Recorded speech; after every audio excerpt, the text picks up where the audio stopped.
The invoice sat in my inbox like a loaded gun. $650 for a weekend stay at my own beach house. I had to read it 3 times before the reality sank in. My sister was actually trying to charge me rent for a property I'd paid nearly $2 million to purchase. I'm Helen, and 8 years ago I fell for the biggest con of my life. Not from strangers, but from my own flesh and blood. "It'll be our family dream home," Brooke had said, her eyes sparkling with that familiar enthusiasm that always preceded asking for money. We were sitting at our favourite cafe, the one where she'd convinced me to fund her yoga studio startup 5 years earlier. A place where we can all gather, make memories, watch the kids grow up. I remember stirring my coffee, already feeling the familiar tug of responsibility. "It's a big investment, Brooke. We'll all pitch in. Julian and I can handle the maintenance, Nesta will take care of the landscaping, and Frankie's already planning the interior design. Mum's so excited. You know how she's always wanted a place by the ocean." I should have seen the red flags. Should have noticed how nobody discussed actual financial contributions. But that's the thing about family manipulation. It's wrapped in enough truth to make the lies palatable. 3 months later, I signed the papers. The beach house was gorgeous. 4 bedrooms, ocean views, a pool that Brooke's daughter Jolie immediately claimed as her spot. Everyone was there for the celebration, popping champagne and making grand plans. To family, my mother Scarlett had toasted, her voice thick with emotion, and to Helen for making this possible. That was the last time I felt truly included. The excuses started small. "Oh, we didn't think you'd want to come for Memorial Day. You're always so busy with work." Or, "Jolie's friends booked the house for spring break months ago. Didn't Brooke tell you?" I buried myself in my real estate business, telling myself it was fine. Family shares, family understands. Until last week, when I finally put my foot down. "I'd like to use the beach house next weekend," I texted Brooke. "Just for 2 days. 3 hours later, the invoice arrived. Room rental, $650. Cleaning fee, $100. Security deposit, $200. My phone buzzed. A text from Brooke. "We need to keep things fair. Everyone pays their share when they use the house." I pulled up my financial records. Every mortgage payment, every insurance premium, every property tax bill, paid from my account. The new deck Nesta had surprised everyone with last summer. My credit card. The professional cleaning service Brooke insisted on. My monthly subscription. "Fair," I whispered to my empty home office. The word tasted like ash. My phone buzzed again. A group chat message from Brooke. "Beach house pool party this Saturday. Jolie's swim team celebration. Everyone welcome." Below it, rapid fire responses. "Count us in." Frankie, bringing my famous guac. Nestor. Perfect timing. Julian just got a new grill. Mum. I wasn't explicitly uninvited. I never was. They'd just learned that scheduling things when I had major client meetings was the easiest way to keep me out without having to be the bad guys. I opened my laptop and began typing a response to Brooke's invoice. My fingers hovered over the keys. 8 years of swallowing my pride, of being the responsible one, the dependable one, the one who could always be counted on to understand. Another text from Brooke. "Don't forget to send the payment before Friday if you want to use the house. We're trying to keep everything professional." Professional. Right. I closed my laptop without responding and reached for my phone. There was one number I should have called years ago. My old college friend Remington had become one of the city's top real estate attorneys, and I suddenly had some questions about the ownership structure Brooke had insisted would protect everyone. "Hey Rem," I said when he picked up. "Remember that beach house situation I got myself into? I think it's time we took a closer look at those papers I signed." His response was immediate. "I was wondering when you'd finally call about that." "Helen, you're being ridiculous." Brooke's voice crackled through my phone speaker. "This is how families share costs. We all contribute." I sat at my kitchen counter, spreadsheets scattered around me like evidence at a crime scene. "Contribute? I've paid for everything, Brooke. Everything." "That's not true." "Julian just bought a new grill." "With the credit card I gave him for emergency maintenance," I interrupted. "I have the statement right here." There was a pause. Then Brooke's tone shifted to that syrupy sweetness she used when manipulating our mother. "Sweetie, I think you're just stressed from work. You've always been so intense about money. Remember what Dad used to say about, don't. My voice cracked. Don't you dare use Dad right now. But I did remember. 3 days before cancer took him, Dad had pulled me close, his hand trembling as he gripped mine. Helen, promise me you'll watch out for them, but don't let them. He'd started coughing then, never finishing the sentence. I'd spent years thinking he meant don't let them struggle. Now I wondered if he'd been trying to warn me about something else entirely. Look, Brooke sighed. If the rental fee is too much, we can discuss a family discount. Maybe 400? I pulled up my accounting software.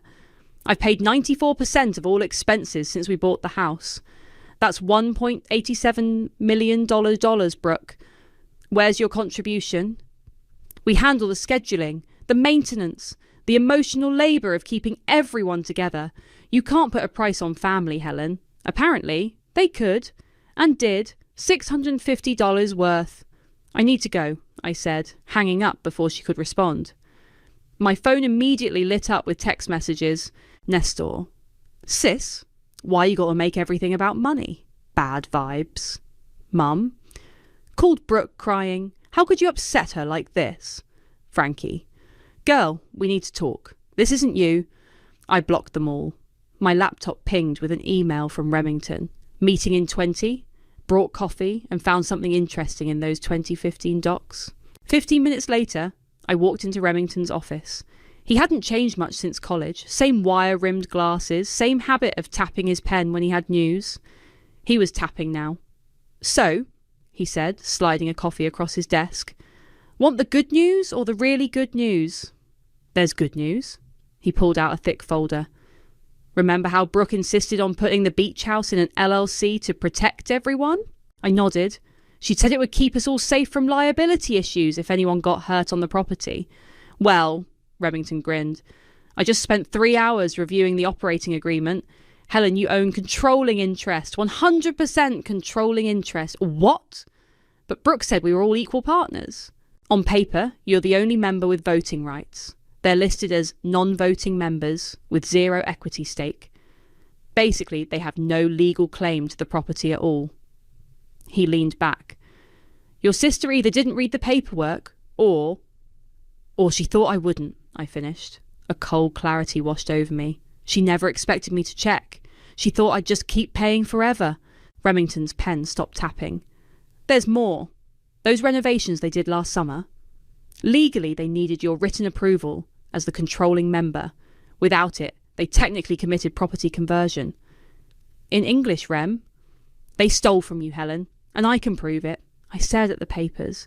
Years of built-up resentment crystallising into something harder, colder. What are my options? Legally, you can evict them, sue for damages, or both. The property's yours. They have zero claim to it. He paused. But they're your family. What do you want to do? My phone buzzed with a new message from Jolie, my niece. Way to make Mom cry, Aunt Helen. Good thing we're having the pool party this weekend without your toxic energy.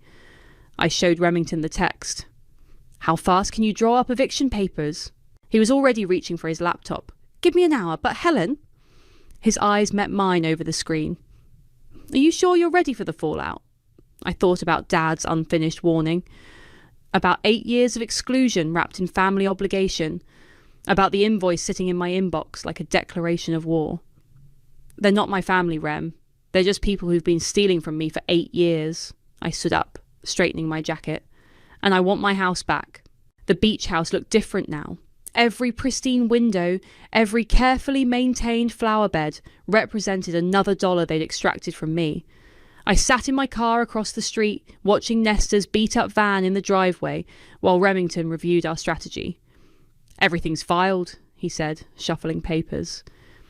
But we need documented evidence of their response to a reasonable request for access. Try asking to stay tonight. I pulled out my phone, typed a message I'd rehearsed a dozen times. I'm outside. I'd like to stay the weekend. My house. My right. The response was immediate.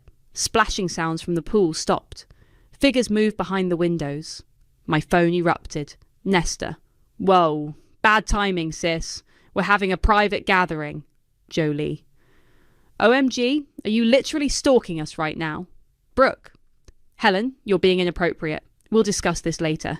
I stepped out of my car, Remington close behind with his briefcase. Music blasted from the backyard, my backyard, as we approached the front door. I used my key, the one they hadn't managed to take away yet. The scene in the backyard was exactly what I expected. Nesta floating on a pool lounger, Jolie and her friends scattered around the deck, and Brooke holding court by the new grill that I'd apparently bought. What part of private gathering didn't you understand? Brooke stood, her voice carrying that familiar note of authority she'd used to control me for years. I understand perfectly, I said, Remington a reassuring presence behind me. I understand that this is my house, and I'm staying the weekend. Jolie emerged from the pool, water dripping onto the expensive deck tiles. God, you're so embarrassing. Nobody wants you here. Jolie, Brooke warned, but her slight smile told me she approved of her daughter's cruelty. Nesta paddled to the pool's edge. Helen, your energy is really disrupting our peace right now. Maybe you should do some meditation. Find your centre.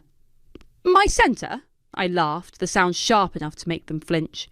My centre is right here, in this house that I paid for, watching my family throw a party they didn't bother to invite me to.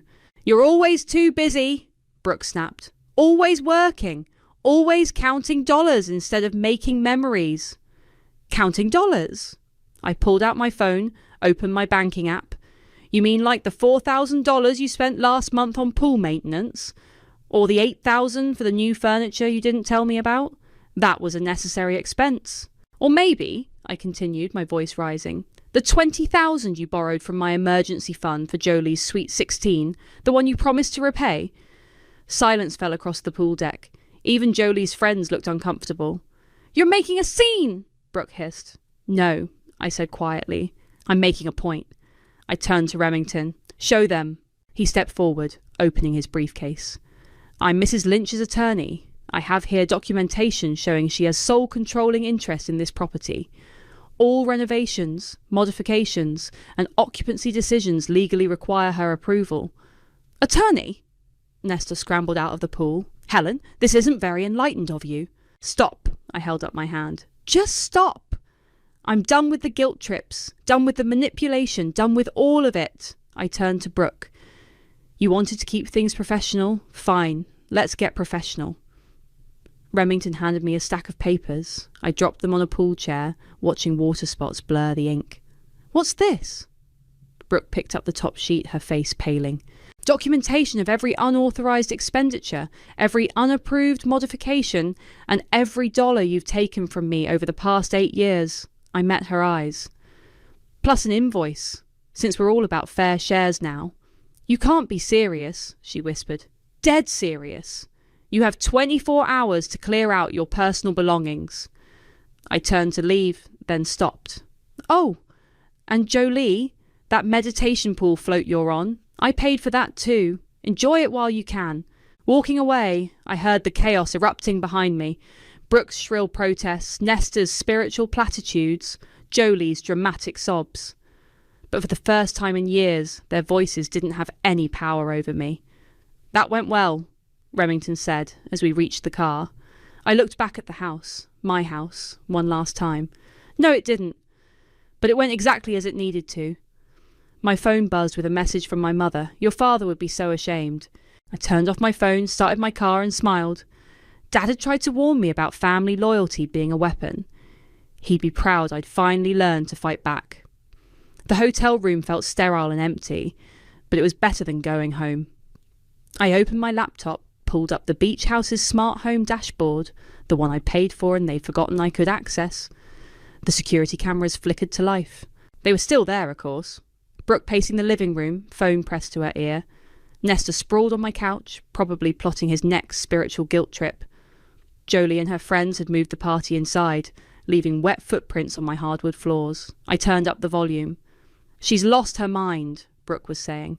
No, Mom, you don't understand. She brought a lawyer. Yes, an actual lawyer. A pause.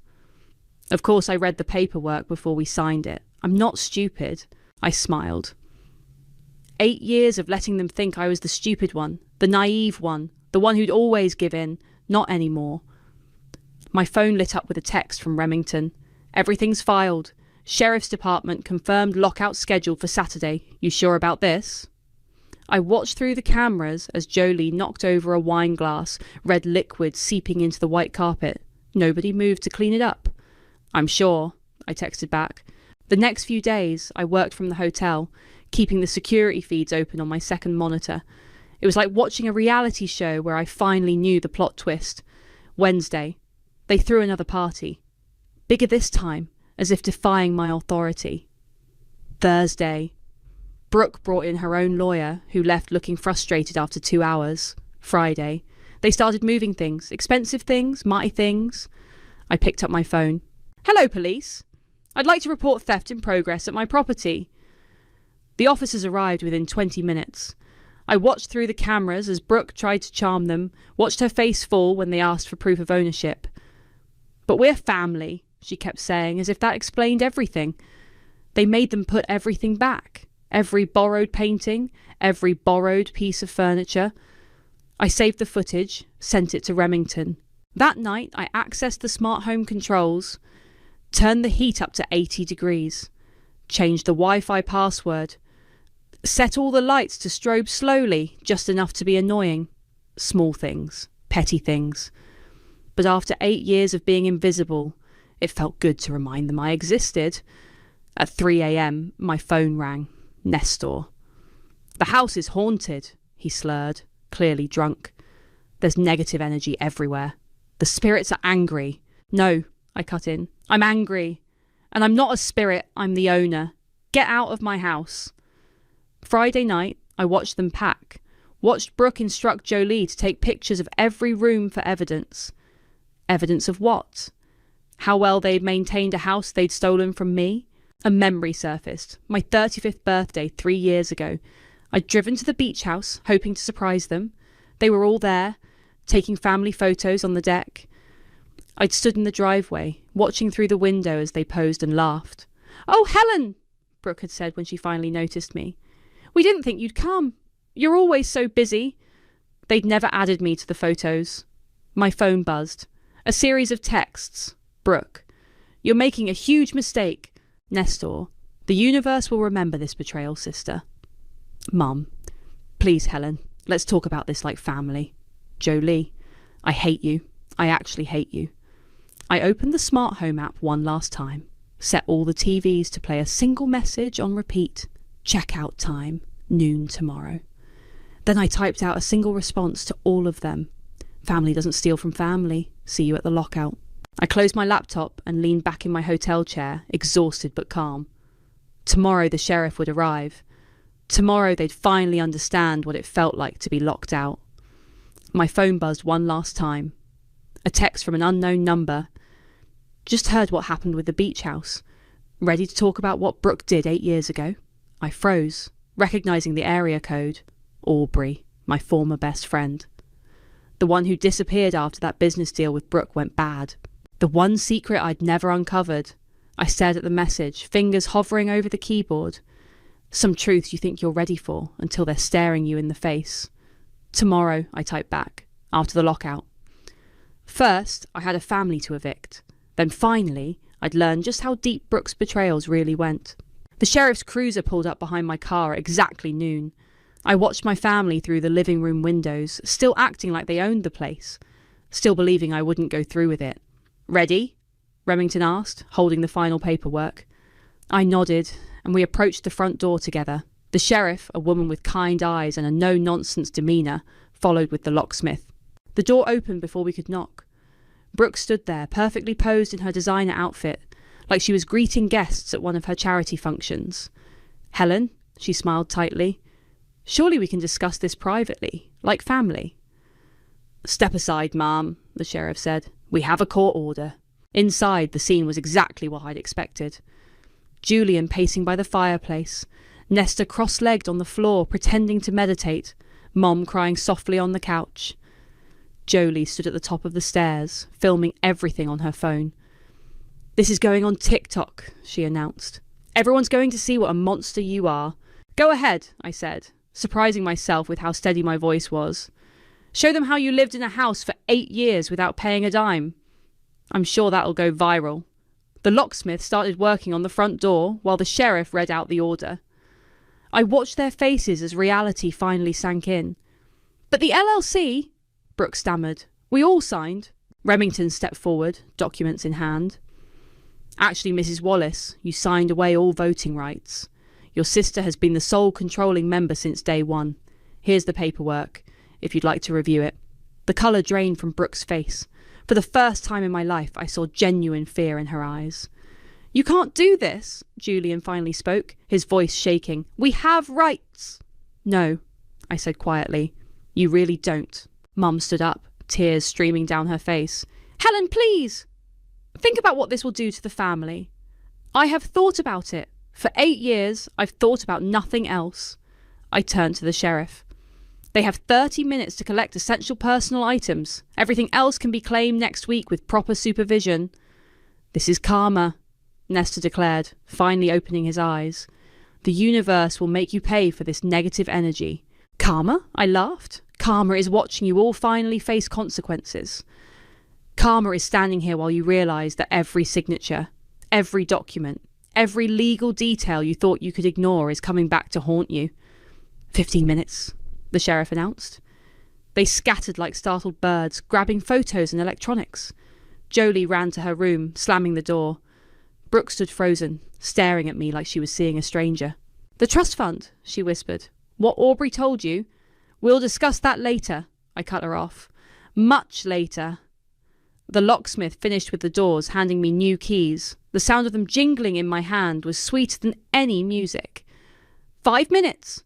Mom made one last attempt, clutching my arm. Your father would never have wanted this. I gently removed her hand. Dad tried to warn me about you all. I just didn't understand until now. Finally, they stood on the driveway, a sad collection of hastily packed bags at their feet. The sheriff posted the final notice on the door while the locksmith changed the garage code. This isn't over, Brooke said, but her voice had lost its power. It is, I replied. It really is. They left one by one. Nestor in his van, Julian and Jolie in their SUV, Mum in her sedan. Brooke was last, standing by her car, mascara streaking her cheeks. We're your family, she tried one last time. No, I said. You're just people who took advantage of someone who wanted a family so badly she let herself be stolen from for 8 years. I watched them drive away, their cars disappearing around the corner. The sheriff nodded respectfully before leaving. Remington squeezed my shoulder and headed to his car. Standing alone in my driveway, I finally let out the breath I'd been holding for 8 years. My phone buzzed. Aubrey again. Saw them leave, ready to tell you what really happened with that trust fund. I looked at my house, truly mine now, and typed back, Come over. It's time I learned everything. The truth was coming, and for the first time, I wasn't afraid of it. I had nothing left to lose and everything to gain. I walked inside, closed the door, and listened to the beautiful sound of silence in my empty house. Aubrey looked exactly the same as she had 8 years ago, down to the nervous way she twisted her silver rings. We sat on my newly reclaimed patio, watching the waves crash against the shore. I should have told you sooner, she said, clutching a coffee mug. I couldn't face it. Couldn't face you. Tell me now. She pulled out a folder, weathered and worn, like she'd carried it for years. Remember that investment opportunity Brooke brought us?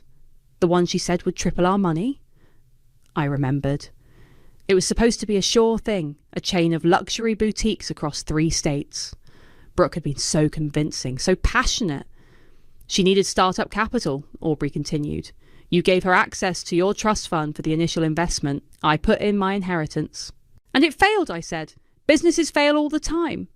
Aubrey's laugh was bitter. No, Helen, it never existed. She spread documents across the table. There were no boutiques, no vendors, no contracts, just a lot of pretty paperwork and empty promises. My hands shook as I picked up the papers. Bank statements, wire transfers, all leading to offshore accounts. She took everything. Aubrey's voice cracked. My entire inheritance. But you were the real target. She didn't just take your investment. What do you mean?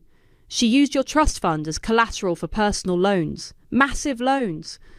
When I figured it out and confronted her, she threatened to implicate me in the fraud. Said she'd make it look like we planned it together. The ocean breeze felt suddenly cold. How much? Almost all of it. The beach house purchase? That wasn't just about getting a family vacation spot. She needed a way to hide the missing money, make it look like a legitimate investment. My coffee cup hit the table hard. The LLC structure, the paperwork she insisted on, was designed to give her control of your assets without leaving a paper trail. But she messed up, got sloppy with the legal documents. She gave me controlling interest by mistake, I whispered. It was the only part of her plan that failed. Aubrey reached across the table, gripping my hand. I've spent 8 years gathering evidence, building a case. When I heard about the eviction, I knew it was time. My phone buzzed. Brooke. Mum's in the hospital. Stress-induced panic attack. I hope you're happy. I showed Aubrey the message. More manipulation, she said softly. That's all they know how to do. Another text arrived. Frankie. Just heard everything. Need to talk. Brooke promised me part ownership, but I never saw any paperwork. How many others? I asked Aubrey. How many people did she con? Too many. But you were the biggest target. Family is the perfect cover for fraud. Who questions their own sister? I stood up, walking to the railing. Below, the pool sparkled in the afternoon sun. The pool I'd paid for twice, once through my trust fund and again through the beach house maintenance costs. I want to press charges, I said. Already ahead of you. Aubrey pulled out one more document. I've been working with a federal investigator. They've been building a case for months. They just needed someone to make the first move. The eviction. She nodded. You did exactly what they needed.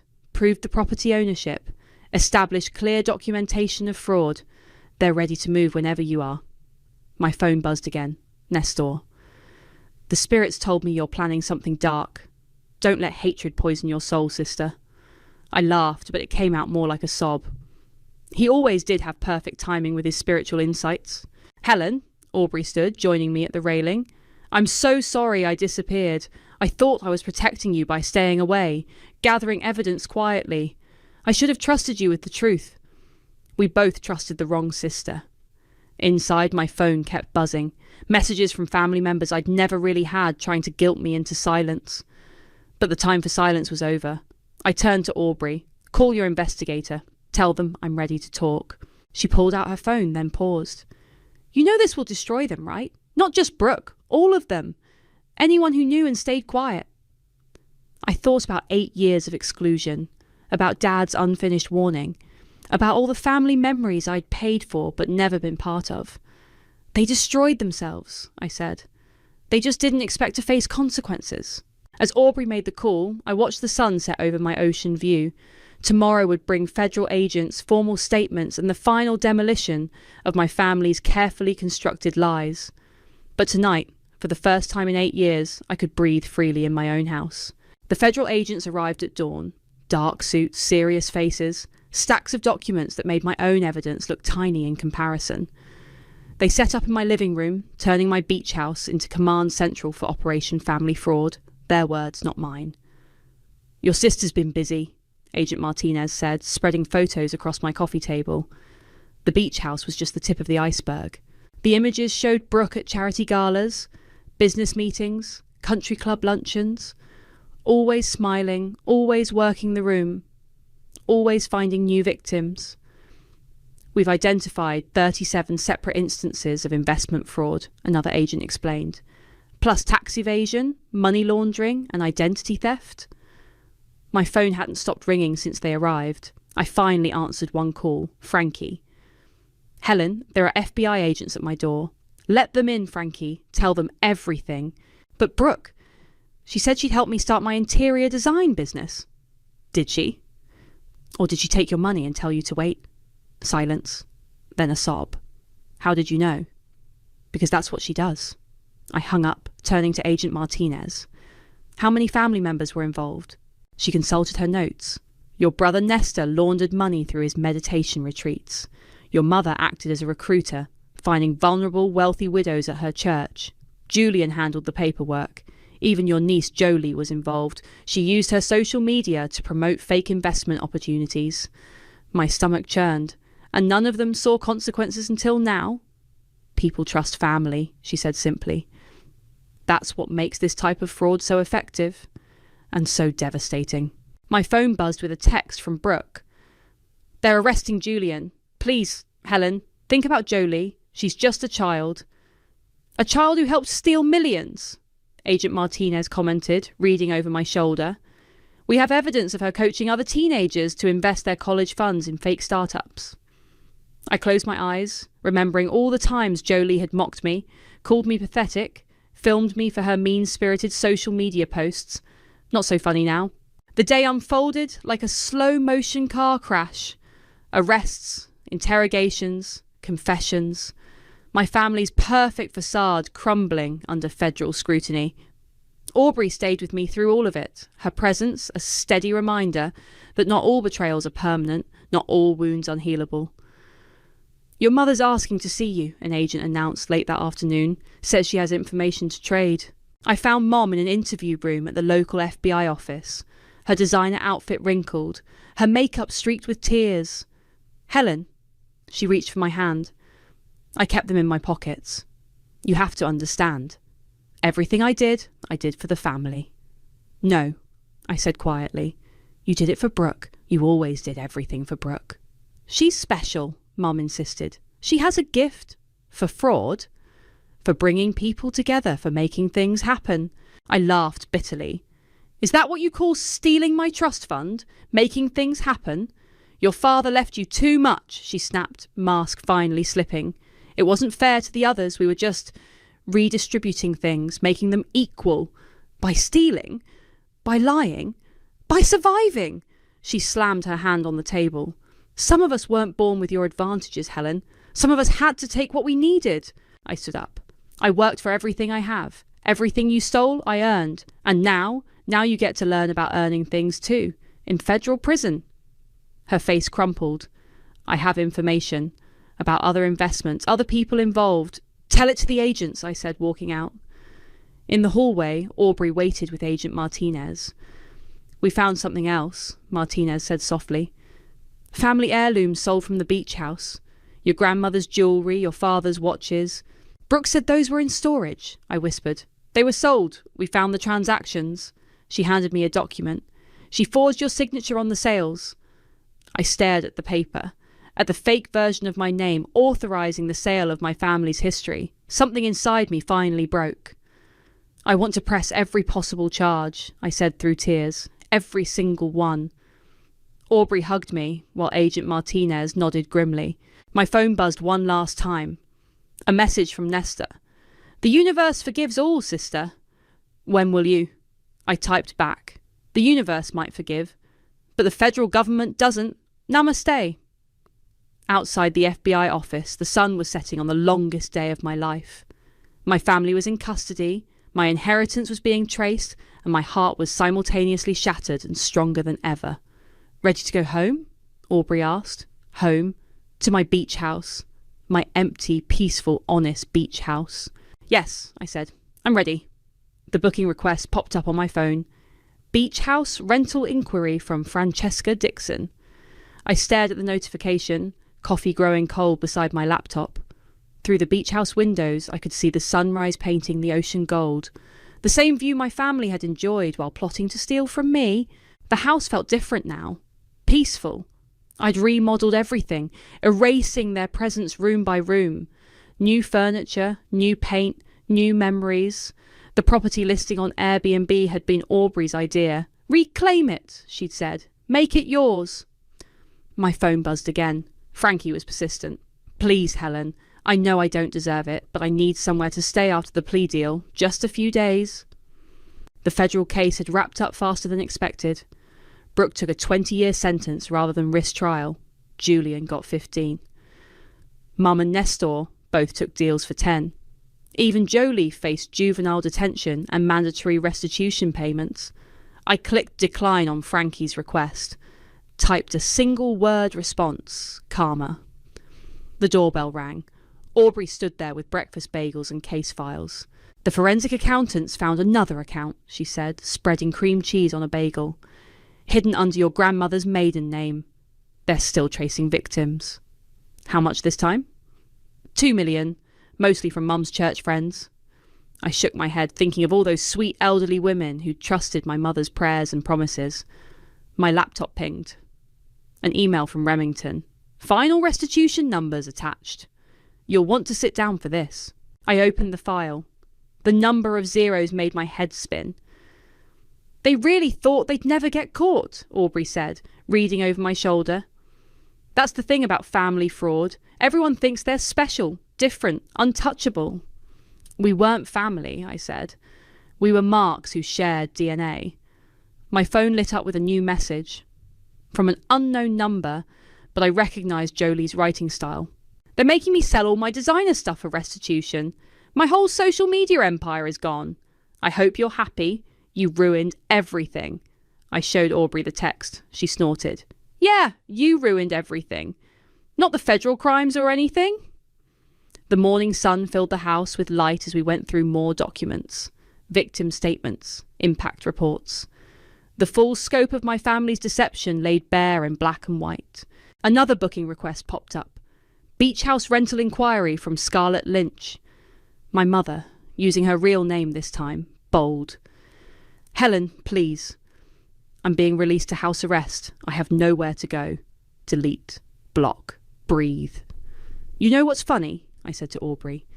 They're all still trying to use this house. Still trying to claim a piece of it.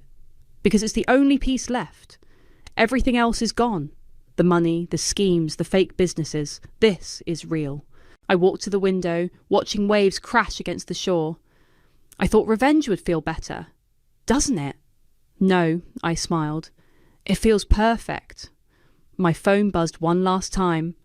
A message from Dad's old number. Mum must have kept his phone active all these years. Family is everything. Never forget that.